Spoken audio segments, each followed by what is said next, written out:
On se retrouve aujourd'hui dans le format Ce qu'elle retient, qui est un format d'épisode dans lequel je donne la parole à une femme afin de partager ce qu'elle retient d'un événement de sa vie qui lui a permis de sortir de la spirale infernale des il faut aider, je dois, tout ça dans le but de se créer une vie épanouissante. Et justement, j'ai eu le plaisir d'interviewer Camille Gaudin qui te partage ce qu'elle retient de son rapport à l'argent. Très souvent, en tant que femme, on s'impose des il faut et des je dois par rapport à l'argent, justement. Et c'est comme ça qu'on se retrouve coincé entre les injonctions il faut gagner de l'argent, il faut avoir une carrière, il faut être présente auprès de sa famille, ce qui implique de travailler moins et donc d'être moins rémunérée. Il ne faut pas gagner plus que son conjoint, il faut contribuer à hauteur de 50% de l'argent dépensé dans le foyer, etc., etc. De fait, nombre de femmes se retrouvent à culpabiliser, à stresser et à subir leur anxiété quotidiennement. Tout ça à cause d'un système qui prône l'indépendance financière des femmes, mais sans leur donner les moyens de l'atteindre. Et donc, si tu es curieuse de savoir comment Camille est parvenue à développer une relation apaisée à l'argent, je te laisse découvrir notre échange et bonne écoute. Bienvenue dans Ce que je retiens. Si toi aussi tu en as marre des il faut et des je dois, si tu en as marre d'avoir peur d'être jugée et critiquée pour tes choix de vie et que tu souhaiterais être plus sereine au quotidien, tu es au bon endroit. Je m'appelle Camille Lebeau, je suis coach de vie certifiée et je m'appuie sur les neurosciences, l'autocompassion et la communication non violente. C'est parti. Salut Camille. Salut Camille, De Camille, est-ce que de tu peux Camille. te présenter? Oui, avec plaisir. Donc, je m'appelle Camille, Camille Gaudin, j'ai 35 ans. Je suis maman de 2 petites filles qui ont 4 et 6 ans et je suis entrepreneuse depuis 5 ans maintenant. Je suis coach, mindset, coach business pour les femmes entrepreneuses, spécialisée sur la relation à l'argent.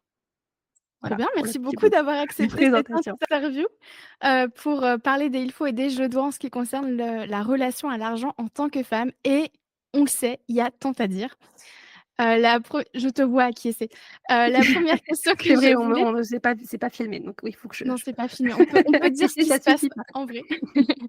La première question que je voulais te poser, c'est avant d'avoir une relation apaisée à l'argent, où en étais-tu? Que te disais-tu à propos de toi? Quels étaient tes il faut et tes je dois? Alors j'avais beaucoup de blocages, en fait. J'avais beaucoup de blocages, surtout quand j'ai démarré dans l'entrepreneuriat, mais j'avais pas clairement identifié que c'était en lien avec la relation à l'argent. Et la teneur de mon discours intérieur, c'était beaucoup de «je sais pas», beaucoup de «je suis pas capable de». Donc typiquement dans l'entrepreneuriat, c'est je sais pas vendre, je sais pas gagner, enfin faire de l'argent comme, l'expression qu'on utilise dans l'entrepreneuriat. Je suis pas capable de trouver des clients, je suis pas capable de gérer une entreprise. Et toutes ces pensées-là, en fait, j'avais pas encore clairement identifié que ça venait de mes croyances autour de l'argent, en fait. Et justement, qu'est-ce que tu avais comme croyance autour de l'argent? Alors moi pour te donner un peu de contexte, moi je viens d'une famille de fonctionnaires, donc le j'étais très loin de l'état d'esprit entrepreneurial et j'avais tout un tas de pensées limitantes qui étaient pas forcément directement sur l'argent, mais tout ce qui gravite autour. Et c'était des croyances autour de ma légitimité, de ma valeur, en tant qu'individu, et toute cette croyance aussi sur le temps. Tu vois? C'était tout ça, c'était en lien avec cette croyance qu'il fallait, travailler dur, pour gagner de l'argent, qu'il fallait faire des sacrifices, que l'argent, c'est quelque chose qui se mérite et vraiment cet état d'esprit de manque, d'insécurité, alors que j'avais clairement une situation financière qui était confortable et puis il y a 2-3 ans, je me suis dit: «Bon allez, cette année, on y va à fond, on bosse à fond la relation à l'argent.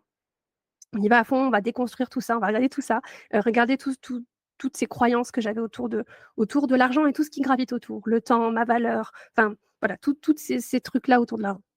Je sais pas si ça Et répond à ta juste question. Si, totalement. Et justement, comment est-ce que tu es arrivée à développer une relation apaisée? Parce que ça s'est pas fait du jour au lendemain. Par quelles étapes tu es passée pour retrouver, de l'apaisement dans ta relation, à l'argent? Qu'est-ce qui a été difficile pour toi?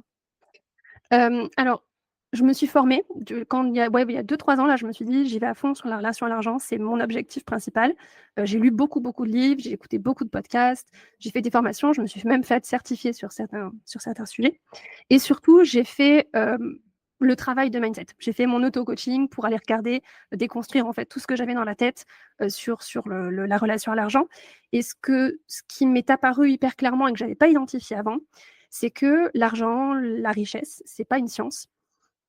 C'est-à-dire qu'il y a pas de formule mathématique qu'on va appliquer pour, construire la richesse, comme on va construire un pont ou comme on va construire un immeuble. L'argent, c'est avant tout des émotions et Donc peut-être que les auditrices sont, familiarisées avec le modèle. Le modèle qui dit que nos circonstances génèrent nos pensées, nos croyances, qui génèrent des émotions, qui alimentent nos actions et qui créent nos résultats. Donc pour moi, la première étape, ça a été d'identifier mes émotions autour de l'argent et la plupart de ces émotions, elles nous viennent de l'enfance. La plupart du temps, pas tout le temps, mais souvent. Et quand on est enfant, c'est un âge où on est trop petit pour comprendre vraiment de quoi les adultes parlent, mais on est capable de capter l'ambiance familiale, de capter les émotions de nos parents par rapport à l'argent. Et pour moi, je me suis rendu compte qu'il y avait beaucoup de défiance. En fait, les émotions que j'avais vis-à-vis de l'argent, c'était beaucoup de défiance. C'est quelque chose dont il faut se méfier, avec un côté un peu, c'est pas bien, un côté un peu moralisateur là-dessus, et un lien très fort entre le temps et l'argent, et une notion de sacrifice. Moi, c'était ça, mon bagage avec lequel je me trimballais par rapport à l'argent. Et donc, j'ai fait tout le travail d'aller regarder en fait quelles étaient les pensées, quelles étaient les croyances autour de ces émotions. Et pour chaque pensée limitante, j'ai fait le travail de déconstruire et de me dire, en fait, je vais choisir une pensée qui va m'aider à avancer dans ma relation à l'argent et dans la construction de mon entreprise. Par exemple, sur la pensée, c'était il faut travailler dur pour mériter de gagner de l'argent. La question de travail, de mérite, de temps, je me suis dit, en tant qu'entrepreneuse, l'argent que je gagne, c'est le reflet de la valeur que je crée et pas du temps que j'y passe. Ou un autre exemple, par exemple, les riches ne sont pas des gens bien. La pensée que moi j'ai choisi de croire et de pratiquer, c'est l'argent, c'est un outil qui ne change pas la nature d'une personne, mais qui la révèle. Tu vois? Par exemple, des exemples du travail que j'ai fait pour aller déconstruire toutes ces croyances.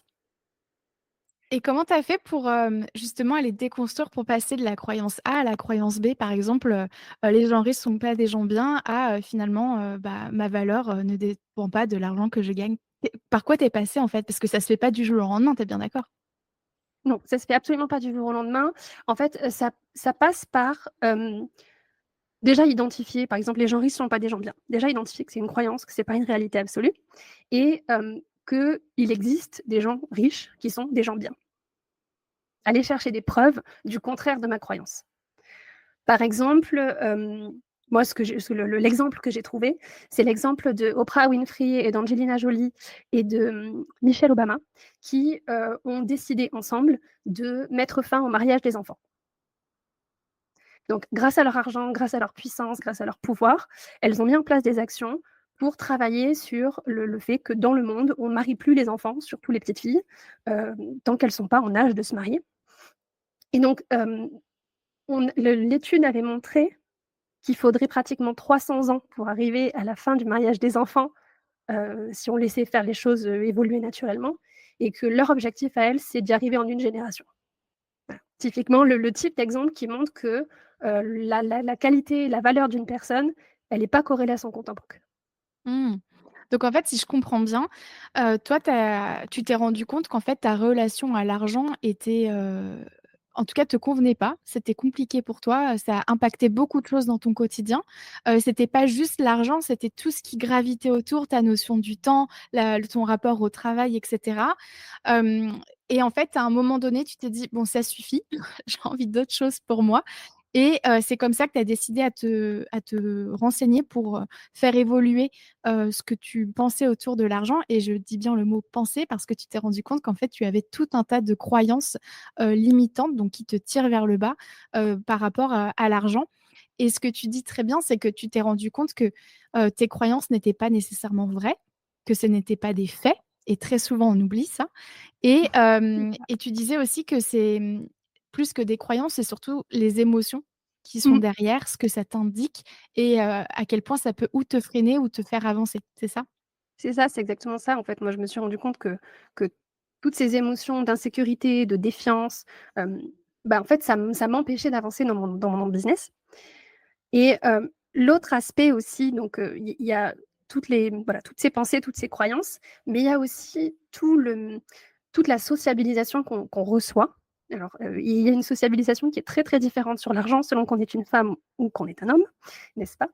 Et en tant que femme, ce dont j'ai pris conscience, c'est que j'ai été préparée et quand on est considéré comme une femme, on est préparé, on est conditionné pour servir gratuitement. Et on a ancré en nous cette espèce de croyance que notre valeur, elle dépend du soin qu'on va apporter aux autres, à nos enfants. Mais il y a rien de la maternité, c'est le service gratuit. C'est vraiment on sert les autres gratuitement. La société attend ça de nous en tant que femmes, en tant que mères. La façon dont on va, servir nos conjoints, on va servir nos parents. Par exemple, il y a, 60 des aidants familiaux qui sont des femmes.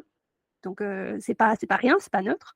Et on sait que les femmes, elles consacrent 2 fois plus de temps que leurs conjoints à s'occuper des enfants, si on est dans le cadre d'un couple hétérosexuel. Donc les chiffres sont là pour voilà, qui fait qu'on on a cette structure sociétale qui, voilà, prépare les femmes à servir gratuitement. Et forcément, quand on est conditionné à servir gratuitement et qu'on veut devenir entrepreneuse, bah, le fait de vendre ses services, de demander à être payé pour nos services, ça vient créer un espèce de conflit, une espèce de dissonance intérieure dont on n'a pas forcément conscience. Je ne sais pas si ça te parle? J'imagine Mais que oui. si, mais depuis tout à l'heure dans ma tête, je me dis: mais oui, c'est trop bien que tu le dises».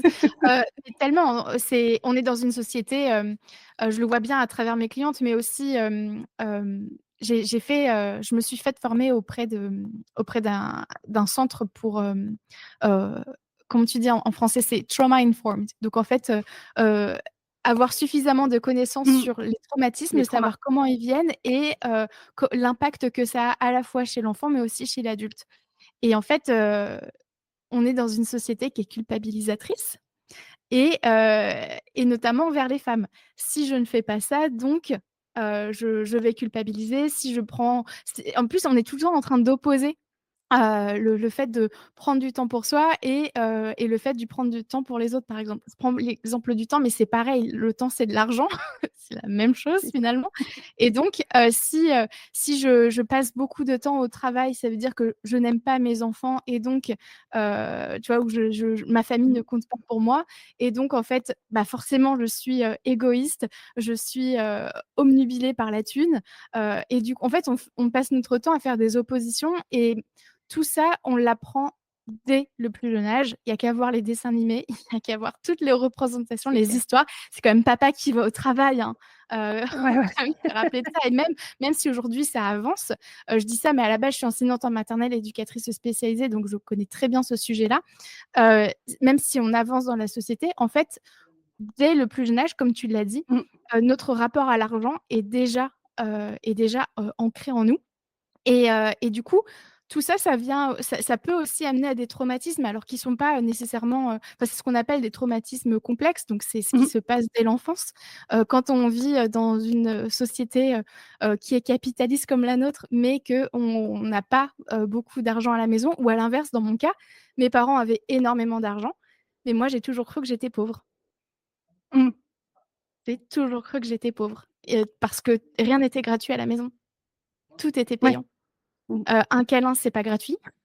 Avoir de la nourriture sur la table, c'est pas gratuit, mais pas pour mes parents, pour moi, c'est pas Mmh mh. gratuit et donc en fait, tout ça, ça conditionne et effectivement notre valeur. Si je gagne de l'argent, si j'en il y a une limite qui fait qu'effectivement, là, c'est OK pour moi de gagner de l'argent, ça fait pas trop ou pas assez, enfin voilà, ça dit quelque chose de moi qui est entre guillemets «tolérable». Est-ce que tu voulais rebondir là-dessus ou bien j'enchaîne sur la suite?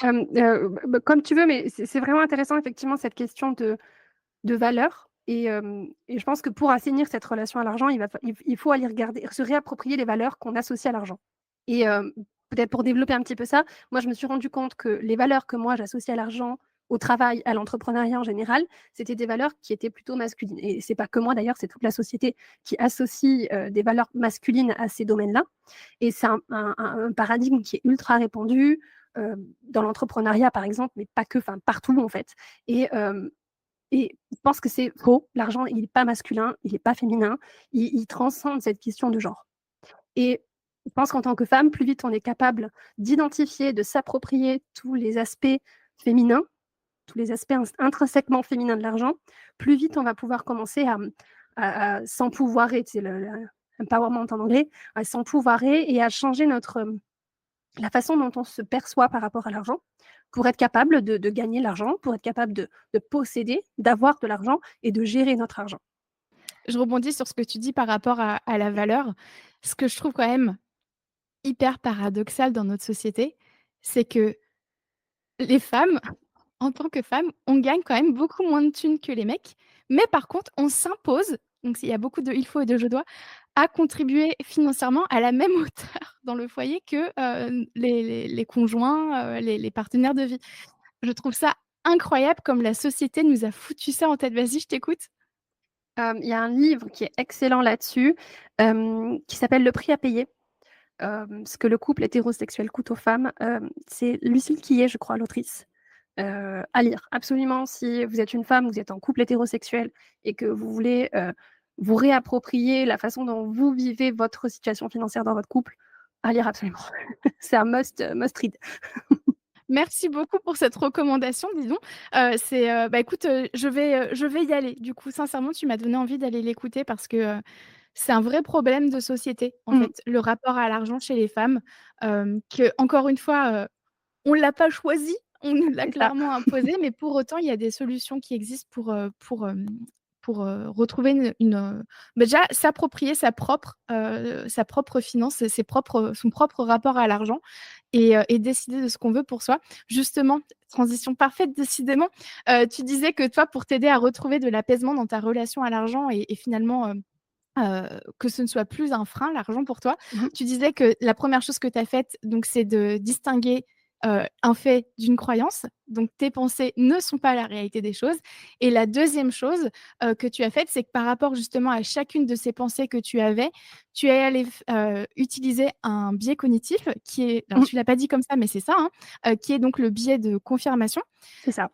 Je fais une parenthèse, les biais cognitifs, c'est pas une mauvaise chose, c'est complètement normal, c'est humain, on en a besoin pour notre survie et c'est un raccourci, que fait notre cerveau par rapport à certaines pensées et la plupart du temps, ces pensées sont erronées, mais voilà et donc le biais de confirmation, toi, en l'occurrence, tu l'as énormément utilisé sans t'en rendre compte pour aller te confirmer qu'effectivement, toutes les personnes qui gagnaient de l'argent, c'était des mauvaises personnes et Alors, inconsciemment, oui, et après j'ai utilisé le biais à l'envers. De c'est ce que dire, en j'allais fait, dire. je vais voilà, voilà, pardon, excuse-moi de t'avoir interrompu, je te laisse terminer. Mais c'est bien, ça veut dire qu'on parle de la même chose, c'est trop bien. Mais du coup, inconsciemment, tu l'as utilisé, en te disant, bah, en allant voir, en allant prouver à ton cerveau qu'effectivement, telle personne a beaucoup d'argent, donc c'est sûr que c'est une connasse, c'est sûr que c'est un connard, c'est encore une fois, il pense qu'à lui ou à elle et Mmh. tu t'es servi de ce biais cognitif que tu as, parce que tu es humaine, pour justement aller, finalement te tirer vers le haut en te disant: «Bah, effectivement, il y a des personnes qui gagnent de l'argent mais qui sont aussi de bonnes personnes et la preuve est, il y a telle personne, il y a telle personne, il y a telle personne et voilà, ce qu'elles font de leur argent et ça, c'est hyper important de se rendre compte que les biais cognitifs qu'on a, ils nous servent toujours dans un but de survie, mais ils peuvent aussi s'en servir pour on peut aussi s'en servir pour se tirer vers le haut, quand à la base, on s'en sert pour se tirer vers le bas. Est-ce que tu voulais rajouter quelque chose à ça? Non, non, exactement, et en fait, c'est la 1re étape pour moi sur cette question, par exemple, de l'argent et des personnes riches et cetera, c'était de me dire: «L'argent, c'est un outil». Il n'est pas intrinsèquement bon ou mauvais, un outil, c'est comme un marteau. Un marteau, ça peut servir à construire une maison ou à la détruire, selon la façon dont on l'utilise. Bah, l'argent, c'est pareil. L'argent, c'est un outil qui peut servir à changer le monde pour le mieux, ou ça peut être un outil qui va servir à, prendre le pouvoir sur les autres. Selon la nature de notre personnalité déjà au départ, si on a de l'argent, on va pouvoir, en fait, l'argent nous révèle. C'est vraiment cette idée que si je suis une personne intrinsèquement généreuse, bah, plus j'ai d'argent, plus je peux être généreuse. Ce que tu dis, aussi, c'est que finalement, pour t'aider à retrouver de l'apaisement dans ta relation à l'argent, tu as été, travailler tes distorsions cognitives, et C'est ça. notamment donc les distorsions cognitives, ce sont des schémas, de pensée qui sont exagérés ou irrationnels et il y en a une qu'on a toutes et tous, mais toujours, c'est vraiment propre à l'être humain, c'est la pensée dichotomique blanc ou noir. C'est Donc à ça. savoir l'argent, c'est mal. C'est ou bien ou mal. Mmh. Il y a pas l'entre-deux, il y a pas le flou artistique et cetera et en fait, toi, tu t'es rendu compte que tu avais, cette pensée dichotomique et tu t'es dit: «Bah, en fait, non, c'est pas vrai. C'est pas ou blanc ou noir, la preuve, Oprah Winfrey». Et donc C'est ça. finalement, l'argent, c'est un outil. C'est ni bien ni mal, c'est un objet, c'est un moyen et suivant ce qu'on va en faire, suivant l'intention qu'on a, avec et ben, ça peut faire ou du bien ou du mal. Mais l'argent intrinsèquement, c'est ni bien ni mal. C'est exactement ça. C'est exactement ça, et les croyances que moi j'ai choisies, consciemment et intentionnellement, c'est de me dire: «L'argent, c'est le pouvoir». C'est pour moi reprendre le pouvoir sur ma vie parce que l'argent, c'est la liberté. L'argent, c'est la liberté, par exemple, de dire non à un conjoint avec qui, ça se passe pas bien et l'argent, c'est le choix. Si j'ai de l'argent, je peux choisir ma vie. C'est vraiment moi ces 3 choses-là, l'argent, c'est le choix, c'est la liberté et c'est reprendre le pouvoir sur ma vie. Mmh. Mais justement, on est d'accord que ce processus, ça a mis du temps à se mettre en Ah place, oui. dans ta tête, voilà. Oui, oui, Heu, non, mais parce je que l'avais comme ça. voilà, on est bien d'accord, comme je dis toujours, c'est la rando de la vie, hein, une fois qu'on a fini une rando, il y en a une autre derrière, hein, donc c'est ça se fait pas en un claquement de doigts. Mais justement, qu'est-ce qui t'a aidé à persévérer? Parce qu'en fait, tu avais beau avoir conscientisé, je mets des gros guillemets, mais quel était le Mmh mh. problème et quelles étaient les solutions? Au bout d'un moment, tu n'es qu'une humaine et tu n'as qu'un cerveau humain, c'est-à-dire qu'il y a besoin de temps pour processer les choses. Forcément, tes peurs aussi sont revenues, tes insécurités. Qu'est-ce qui Mmh. t'a aidé à persévérer pour, te rendre libre finalement par rapport à l'argent? Hem, alors il y a eu tout un travail aussi, enfin, dans le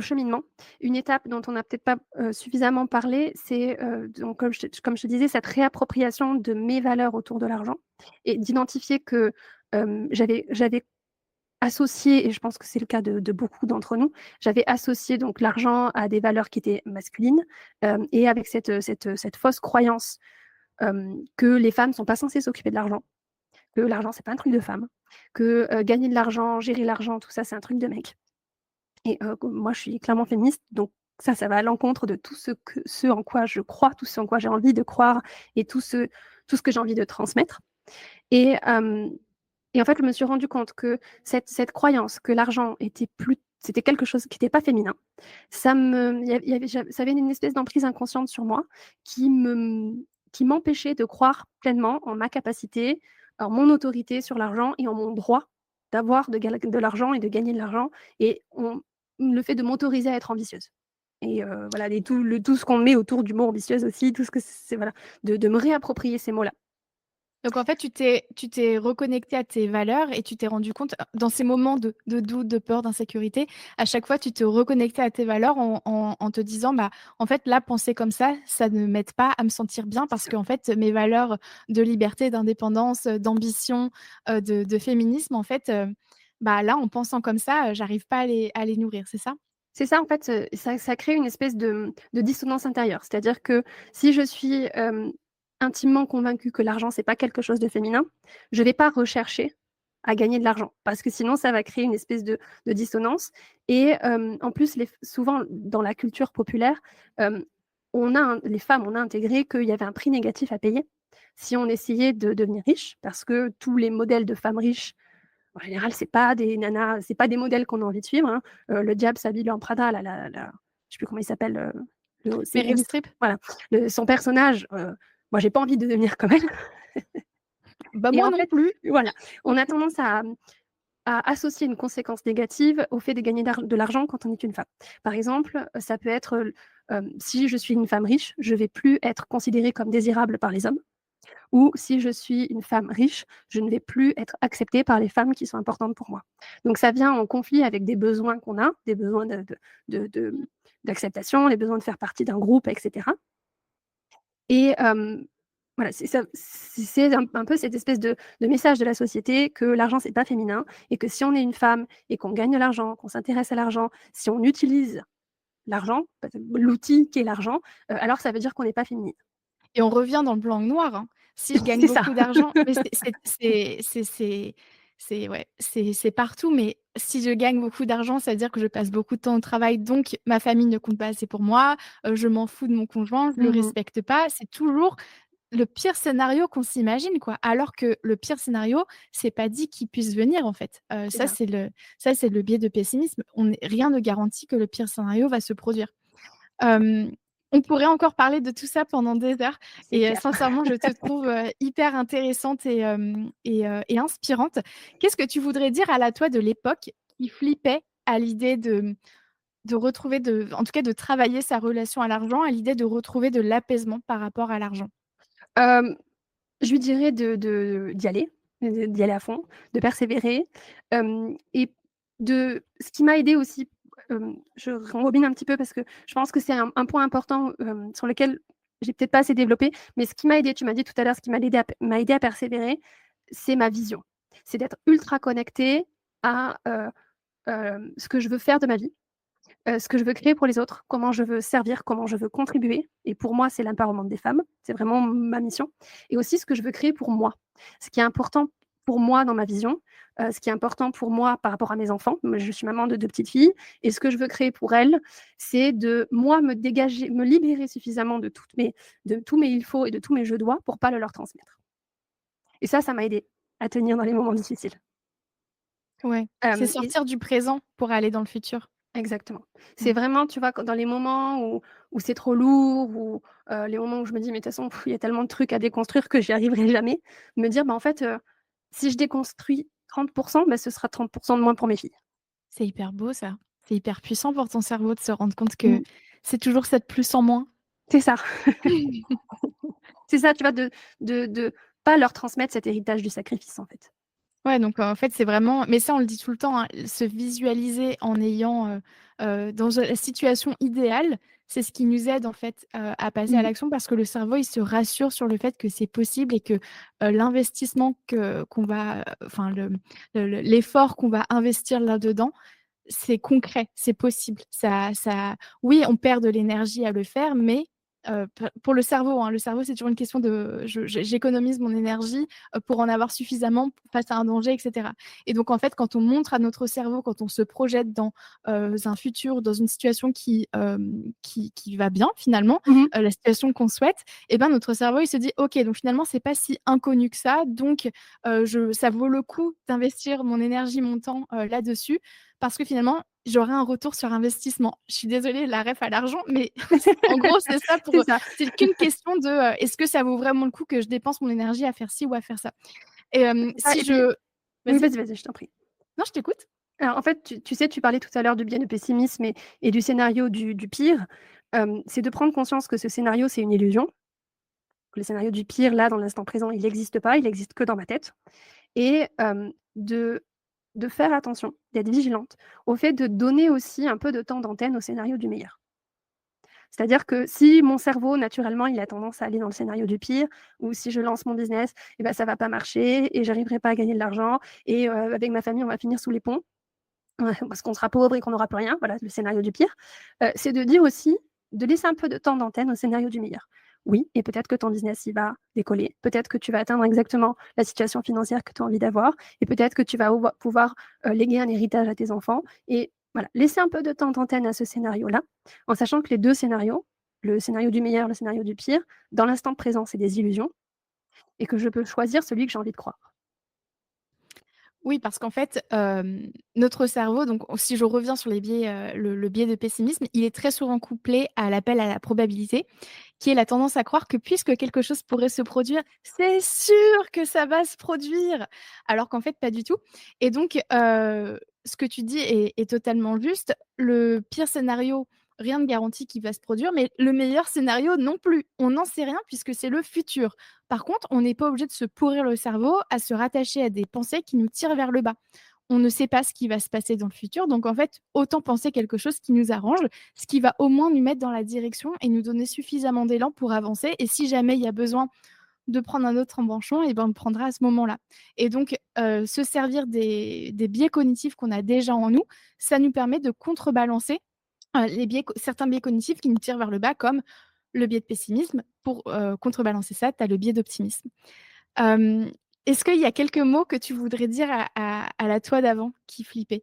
Hem, je reviens Hem, dessus parce que c'est vraiment ouais, c'est important, important. je ouais. C'est important, je voudrais lui dire de se faire confiance. Je voudrais lui dire qu'elle a tout ce qu'il faut, qu'à partir du moment où elle est capable d'imaginer quelque chose, elle a tout ce qu'il faut en elle pour le créer. Et ça, je pense que c'est hyper important parce que des fois, on se dit, on a tous ces syndromes de l'imposteur, de toutes ces peurs, tous ces freins, tous ces blocages, et cetera, et c'est de se dire: «OK, si en fait cette envie, je l'ai, si j'ai cette envie en moi de créer quelque chose, de faire quelque chose, que ce soit un projet professionnel ou personnel, peu importe, mais de se dire que si j'ai cette envie, heu, presque c'est de ma responsabilité de me donner les moyens d'accomplir cette envie. Et du coup, justement, pour, t'aider à garder, confiance en toi, en tout cas à cultiver ta confiance en toi, qu'est-ce que tu te dis? Comment tu te soutiens? Je me dis: «Je suis capable» et tu sais, je te parlais de la vision et je pense que ça, c'est vraiment fondamental d'avoir, d'imaginer celle que je serai dans quelques années. Tu vois? De créer cette relation avec la moi du futur et d'être, en relation avec elle et de toujours me dire: «La moi du futur me remerciera». Ouais, donc en fait, tu cultives vraiment une relation de bienveillance par rapport à toi, par rapport à celle que tu es aujourd'hui, celle que tu étais hier et celle que tu seras demain. Tu es pas en train de te battre contre toi, mais au contraire, tu t'appuies sur tes propres ressources pour avancer. C'est hyper C'est beau. ça ce qui m'a beaucoup aidée aussi à faire ce travail-là, c'est de devenir, maman et de voir la façon dont j'aime mes enfants, cet amour inconditionnel que j'ai pour mes enfants et la façon dont je les accompagne dans la vie et de me dire qu'en fait, je peux m'apporter le même amour et le même accompagnement à moi-même. Par exemple, si, ma fille, elle est en train d'apprendre à faire du vélo, je et qu'elle se casse la figure, parce que quand on apprend à faire du vélo, on tombe, je vais pas lui dire: «Mais tu es complètement nulle ma pauvre, tu es pas capable de faire 3 coups de pédale avec ton vélo quand même, regarde, ta copine qui a 3 ans de plus que toi, elle est capable de le faire». Je vais pas lui dire ça. Pourtant, si moi, je me lance dans un projet nouveau et que j'y arrive pas dès le début parce que c'est tout un apprentissage, j'avais tendance à me dire: «Mais tu es complètement nulle ma pauvre, regarde les autres, elles y arrivent. Pourquoi toi tu y arrives pas?» Et ce discours-là, je l'ai changé en me projetant sur moi-même le discours que j'ai avec mes enfants. Et ça, c'est ce qu'on appelle l'autocompassion. C'est Exactement. apprendre à se soutenir, quand on face à des situations qu'on vit qui sont douloureuses. C'est se traiter comme on traiterait quelqu'un qu'on aime et qui vit quelque chose de difficile et de douloureux. Je suis trop contente qu'on termine l'épisode sur l'autocompassion parce que c'est au cœur de toute ma pratique de coach. L'autocompassion, c'est central, à ma vie et à voilà, tout ce que je fais aussi d'un Mmh. point de vue business. Apprendre à être doux envers soi, à être soutenante, à être aimante, à poser ses limites, déjà pour soi. C'est ça aussi qui nous libère, en fait. C'est ça qui aide à cultiver notre confiance en nous et c'est prouvé scientifiquement, hein. L'autocompassion aide à augmenter son bonheur, sa confiance en soi, sa santé physique, sa satisfaction de vivre. C'est la base de tout et vraiment merci beaucoup d'avoir, conclu l'épisode là-dessus. Je trouve ça Avec plaisir. super important, super important. Merci beaucoup pour ton partage. Je suis certaine que ça va aider d'autres femmes à se libérer des injonctions sociales, par rapport à l'argent. Où est-ce qu'on peut suivre ton travail? Alors j'ai un podcast qui s'appelle «Boost et vous», où je partage, beaucoup de contenu, sur le mindset des femmes entrepreneuses particulièrement, mais je pense qu'il y a beaucoup d'outils qui peuvent s'appliquer à tout le monde, qu'on soit sur un projet entrepreneurial, ou pas. Sur mon site internet aussi, je te donnerai le lien, peut-être que tu pourras le mettre, en description de l'épisode, mais c'est camillegaudin.fr et sur, les réseaux sociaux, Instagram, c'est là où je suis le plus active et je vous invite aussi à rejoindre ma newsletter. C'est là où je partage, toutes les semaines du contenu mindset, des stratégies pour se sentir bien avec soi-même, qu'on soit entrepreneuse ou pas. Et ce qui est trop chouette, c'est que tes newsletters sont, droit au but. Il y a pas de chichi, c'est direct. Il y a à chaque fois, en plus, au début, tu te dis combien de temps ça va prendre pour lire la newsletter. C'est hyper, direct et droit au but. Du coup, Merci. trop bien, bah, merci beaucoup. Merci à toi Camille. Merci de m'avoir invitée. Et pour aller plus loin, voici les épisodes complémentaires suivants. Le 42 sur comment utiliser tes pensées à ton avantage, le 43 sur la comparaison à l'autre, le 63 sur la culpabilité créatrice et parasite, le 64 sur le syndrome de l'imposteur, le 77 sur le perfectionnisme, le 78 sur les émotions, le 91 sur comment se fixer des objectifs kiffants et réalistes et le 98 sur les 5 mythes concernant le fait de se taper dessus, à savoir l'autocritique. Prends soin de toi. Merci à toi d'avoir écouté cet épisode jusqu'au bout. Pour consulter mes sources ou bien lire cet épisode, sache que sa retranscription est disponible dans les notes du podcast. Et si tu souhaites en savoir plus sur mon travail ou bien si tu cherches à t'abonner à ma newsletter, direct sur mon site internet www.lacochecamille.com. Et tu peux aussi me rejoindre sur ma page Instagram @lacochecamille. Prends soin de toi.